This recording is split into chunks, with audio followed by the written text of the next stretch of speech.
خواتین اور مسجد۔ اس مسجد میں جا کر مجھے اور اہلیہ کو جو سکون ملا اس کی کچھ تفصیل آگے آ رہی ہے۔ میری اہلیہ کو یہاں اور اس سے قبل ترکی کی ہر مسجد میں بہت سکون ملا تھا، مگر ہماری یہ بدقسمتی ہے کہ ہم نے عورتوں کے اوپر مسجد کے دروازے بند کر دیے ہیں۔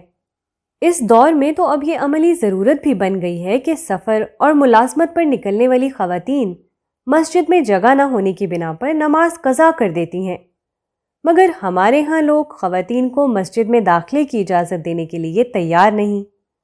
اس ممانعت کے حوالے سے جو کچھ پیش کیا جاتا ہے وہ یا تو کسی خاص موقع محل کی بات ہے یا اس کا تعلق خواتین کی اپنی ترجیحات سے ہے۔ کوئی شخص ایک حدیث پیش نہیں کر سکتا جس سے یہ ثابت کیا جا سکے کہ خواتین کا مسجد میں داخلہ منع ہے۔ دو باتیں جو خواتین میں مسجد میں جانے کی ممانعت کے حوالے سے پیش کی جاتی ہیں، ان میں سے ایک یہ ہے کہ خواتین کی گھر میں نماز باعث فضیلت ہے، مگر گھر کی فضیلت سے مسجد کی ممانعت کیسے ثابت ہوتی ہے؟ اس لیے ہر مسجد میں خواتین کے لیے جگہ ہونی چاہیے، خاص کر اس مسجد میں جس میں عید کی نماز ہوتی ہے، کیونکہ صحیح حدیث کے مطابق حضور اکرم صلی اللہ علیہ وسلم نے عید کی نماز کے لیے خواتین کا مسجد میں آنا ضروری قرار دیا ہے۔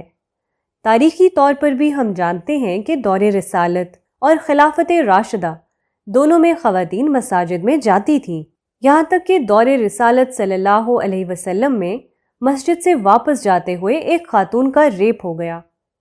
پھر بھی مسجد نبوی میں خواتین کا نماز کے لیے آنا بند نہیں کیا گیا۔ ایک اور بات یہ کہی جاتی ہے کہ خواتین زیب و زینت کے ساتھ مسجد جاتی ہیں، جس سے فتنے کا اندیشہ ہوتا ہے۔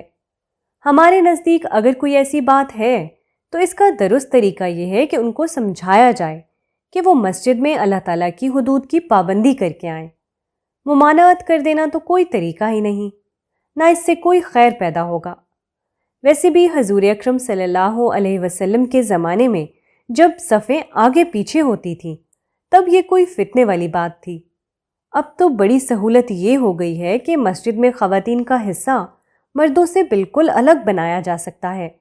اب اس اعتراض کا تو ویسے ہی کوئی محل نہیں رہا، پھر بھی خواتین کو توجہ دلاتے رہنا چاہیے۔ قرآن اور رمضان۔ سلیمانیہ مسجد روایتی ترکی طرز پر بنی ایک عالی شان مسجد تھی، یعنی پہلے بڑا سا صحن اور پھر مرکزی حصہ جو گنبد کی شکل میں تھا۔ اس مسجد کا مرکزی حصہ بھی اتنا ہی شاندار اور وسیع تھا۔ مرکزی حصے پر وہی بلند گنبد والی چھت پر خوبصورت نقش و نگار تھے۔ چھت اور دیواروں پر کھڑکیاں موجود تھیں جن پر لگے شیشوں سے اندر آنے والی روشنی دن میں مسجد کو روشن رکھتی تھی۔ مرکزی گنبد کی چھت سے لٹکتا ہوا بڑا سا فانوس جو زمین سے تقریباً 10 فٹ اوپر موٹے تاروں کی مدد سے معلق تھا، اس میں لگے درجنوں بلبوں سے روشنی پھوٹ رہی تھی۔ اس کے علاوہ بے شمار چھوٹے چھوٹے فانوس بھی معلق تھے، ہر فانوس میں 2 درجن سے زیادہ بلب تھے۔ زمین پر دبیز قالین بچھا تھا۔ آج پہلا روزہ تھا۔ ہم مسجد پہنچے، ایک قاری صاحب رمضان کے حوالے سے آیات کی تلاوت کر رہے تھے۔ اس خوبصورت ماحول میں خوبصورت تلاوت کا اثر ویسے بھی بہت زیادہ تھا، مگر رمضان کی آمد کے احساس نے ایسی کیفیت پیدا کر دی کہ جسے بیان نہیں کیا جا سکتا۔ ترکی کی ہر مسجد نے مجھے بہت مسحور کیا، مگر یہاں آ کر جو کیفیت ہوئی وہ ناقابل بیان تھی۔ ایسی روحانیت، ایسا سکون، ایسا اطمینان۔ سچی بات ہے کہ دل چاہتا تھا کہ نہ لمحے ختم ہوں، نہ یہ وقت گزرے، نہ یہ شام کبھی غروب ہو، نہ کبھی ہم یہاں سے رخصت ہوں۔ مگر وقت ہمارا غلام نہیں ہے، وہ اپنے پیدا کرنے والے کی مرضی کا تابع ہے۔ چنانچہ یہ وقت بھی گزر گیا۔ جماعت کھڑی ہوئی، ہم نے عصر کی نماز ادا کی اور قبلے کی سمت واقع کھڑکی سے اس مسجد کے بنانے والے سلیمان عالی شان کے مزار کو دیکھا۔ وہ شہنشاہ جس کے قدموں میں دنیا کے 3 بر اعظم تھے، جس کی ہیبت سے دنیا لرزتی تھی، جس کی عظمت کا اعتراف اپنوں اور غیروں سب نے کیا، وقت اس کے لیے بھی نہیں رکا۔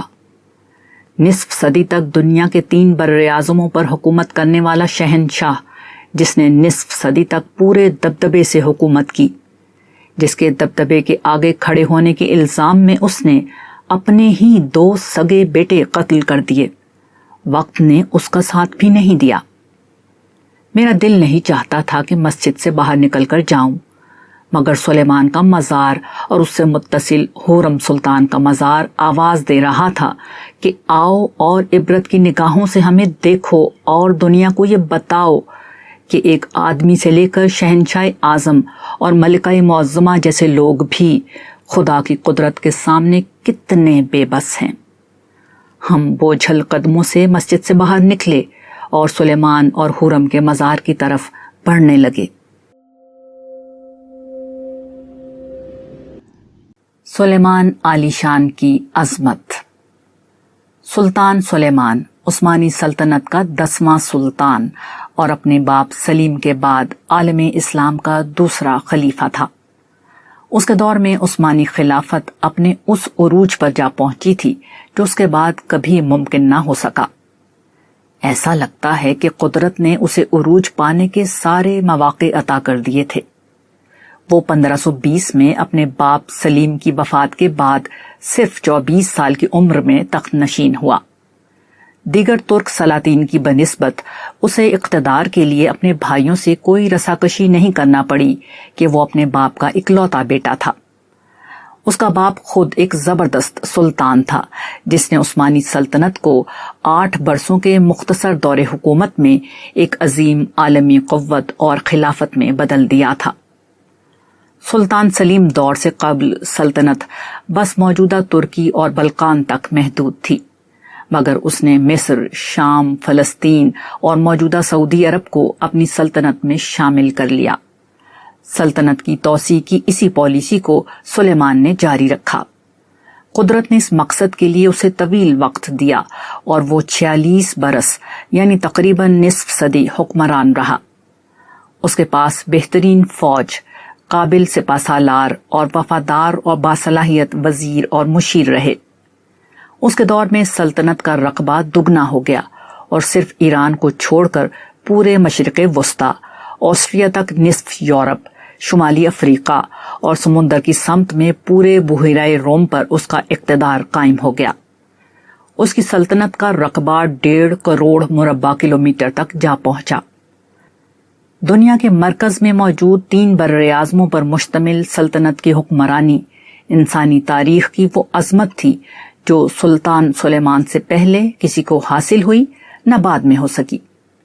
سلیمان نے فتوحات ہی نہیں کی بلکہ ایک بہترین نظام حکومت بھی متعارف کرایا۔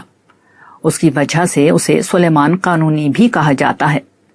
وہ ذاتی طور پر ایک جرنیل ہونے کے ساتھ ساتھ جس نے حکومت کے 10 برس میدان جنگ میں گزارے، ایک شاعر اور نگینے تراشنے کے ہنر میں بھی یکتا تھا۔ وہ علم و ادب کا دل دادا تھا اور اس کے دور میں کلچر، آرٹ اور علم و فن کو بھی بھرپور سرپرستی ملی۔ کچھ اور نہیں، یہی سلیمانیہ مسجد جو کہ اس دور کے مشہور ماہر تعمیرات سنان کی بنائی ہوئی ہے، اس کے اعلیٰ ذوق کا تعارف کراتی ہے۔ غرض سلیمان، جس کو سلیمان عالی شان کا خطاب دیا گیا، عثمانی خلافت یا مسلمانوں کی تاریخ ہی کا نہیں بلکہ انسانی تاریخ کا ایک انتہائی کامیاب اور طاقتور حکمران تھا جس نے معاشی، فوجی، سیاسی اور تہذیبی لحاظ سے عثمانی سلطنت کو اپنے بام عروج پر پہنچا دیا۔ اداسی، موت اور غفلت۔ سلیمان کا مقبرہ مسجد سے متصل ایک احاطے میں بنا ہوا تھا۔ یہ ایک چھوٹا قبرستان تھا جس میں دیگر عمائدین سلطنت کے ساتھ اس کی بیوی حورم سلطان کا مقبرہ بھی تھا۔ دونوں مقبرے 8 پہلو یا 8 کونوں والے تھے۔ سلیمان کے ساتھ اس کی چہیتی بیٹی ماہنور سلطان بھی دفن تھی۔ عظمت کے اس تذکرے کے ساتھ جو اوپر بیان ہوا، ہم اپنی آنکھوں کے سامنے اس قبرستان میں عبرت کا عجیب نمونہ دیکھ رہے تھے۔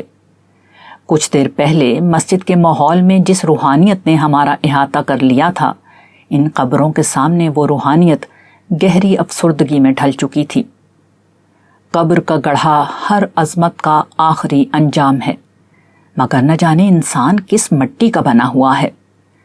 وہ اپنی آنکھوں کے سامنے انسانی عظمت کی رفتوں کو تہ خاک دفن ہوتا دیکھتا ہے، مگر خود ایسے جیتا ہے جیسے اسے نہیں مرنا۔ وہ بولتا ہے اور بولتا چلا جاتا ہے، وہ کماتا ہے اور کماتا چلا جاتا ہے، وہ ظلم کرتا ہے اور کرتا چلا جاتا ہے، وہ دوسروں کی جان، مال اور آبرو کو نقصان پہنچاتا اور دوسروں کا حق تلف کرتا اور کرتا چلا جاتا ہے۔ اور بس اور کی ہوس انسان کو اندھا کیے رکھتی ہے، یہاں تک کہ زندگی کی سواری اسے موت کی منزل پر لا ڈالتی ہے۔ اس وقت انسان جان لیتا ہے کہ دنیا کچھ بھی نہیں تھی، ہرگز کچھ بھی نہیں تھی۔ موت کے بعد انسان جب آخرت کی حقیقتوں کو اپنی آنکھوں سے دیکھے گا تو پکار اٹھے گا کہ کاش مجھے دوبارہ دنیا کا ایک پل بھی مل جائے تو میں اس ابدی بادشاہی کو پالوں جس کے سامنے سلیمان عالی شان کی بادشاہی بھی کوئی چیز نہیں۔ مگر آج یہ انسان کسی صورت اس دنیا کے پار اس دنیا کو دیکھنے کے لیے تیار نہیں۔ نہ جانے یہ انسان جو دنیا کی ہر چیز محسوس کر سکتا ہے، آخرت کی زندگی کو محسوس کرنے میں اس قدر عاجز کیوں ہے؟ ایسا لگتا ہے کہ انسان کا ڈی این اے مرنے کے لیے نہیں بنایا گیا، اس میں یہ صلاحیت ہی نہیں کہ وہ موت کی حقیقت کو دیکھ سکے۔ سلیمان اور حورم کے مقبروں کے سامنے کھڑے ہو کر ہم دونوں میاں بیوی اداسی اور افسردگی کے گہرے احساس میں ڈوب چکے تھے۔ اس اداسی نے ترکی سے رخصت ہونے تک میرا پیچھا نہیں چھوڑا۔